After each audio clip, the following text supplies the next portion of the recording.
there's only one person that at the end of the day that can make you have that confidence, and that's yourself, and you're believing in yourself. Having a partner needs to be just like a plus in your life. It can't be the be all and end all, because nobody is going to fix us. Yeah. But I like that you call it a partner too, because when you do find that partner that supports you, it does make it so much easier to live out your dreams. So you shouldn't need it. You shouldn't require it, but to have someone that lifts you up. And I know that you found that in this relationship too. Like you said earlier, you had that pushback because you had ambition, and it's like a competitive nature with a partner that doesn't necessarily see that for you or doesn't want you to play that role.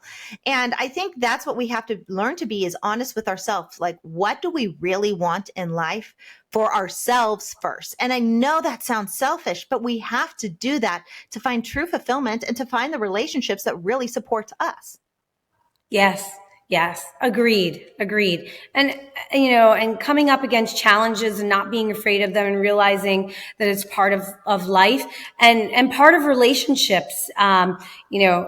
People laugh because, I've had, a lot of marriages, engagements. Did I just give up in a minute? No, I didn't. But I also, believed that there was something better out there for me, and now I have it. But I think that, I do think that when you find the partner that you're supposed to be with, it is such a wonderful feeling to be your 100% authentic self with that person, and have them love you for being that person and not judge you or think that you're too much. Or, I love that I can run over to my husband's office when I close a deal and be like, guess what? And he's so excited for me. And I remember in past relationships having to not talk about my successes because it was making somebody else feel like less. And that's a terrible feeling. Nobody should ever feel like that. No. And I also think, I know you're almost downplaying the idea, oh, I'm not an expert in relationships. I actually think you are, because you're an expert at navigating a relationship. There's people that come right out of high school, get married right out of high school, and they stay together because that's all they know. Are you an expert in a relationship? No, you haven't put in all that time to really find what works for you. I know it took me a long time to find my husband, and it was one of those things I was questioning, getting advice from all these other people that did it younger, and trying to figure out what am I doing wrong? And then I'm like, wait, actually, I'm the expert at dating because I'm the one that's dating so much. These people might have gotten it right once or gotten it lucky, or maybe they settled, whatever. I mean, I'm not going to speak for anyone else's relationship, but I became an expert at dating because I did a lot of it.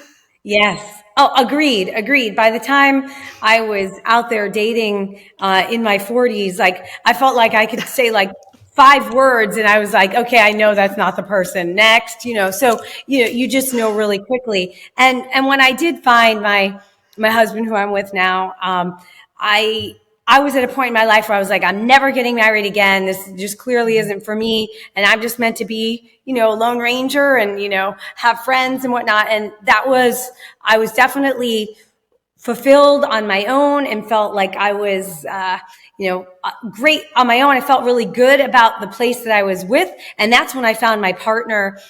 So I think that, that has a lot to do with it too. When we're looking for someone to fix us or fill us up or whatnot, that's where things can go awry.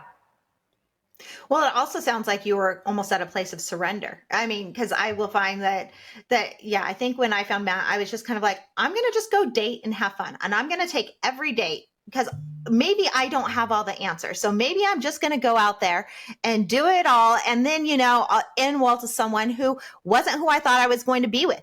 Sometimes we have these ideas, and when we can surrender and just be like, I'm okay with whatever happens, I'm going in this direction, and have fun with it, that's when anything in life seems to fall into place. Agreed.